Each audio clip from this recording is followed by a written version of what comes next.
गरुडाचे जीवन प्रेरणा, शक्ती आणि ध्येयाचे प्रतीक आहे. गरुडाप्रमाणे आकाशात उंच भरारी घेण्यासाठी संकटांशी लढण्याची आणि स्वतःला बदलण्याची तयारी असावी लागते.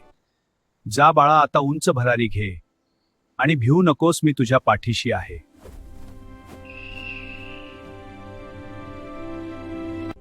तुम्ही पण भरारी घ्यायला घाबरू नका. भिवू नका, मी तुमच्या पाठीशी उभा आहे.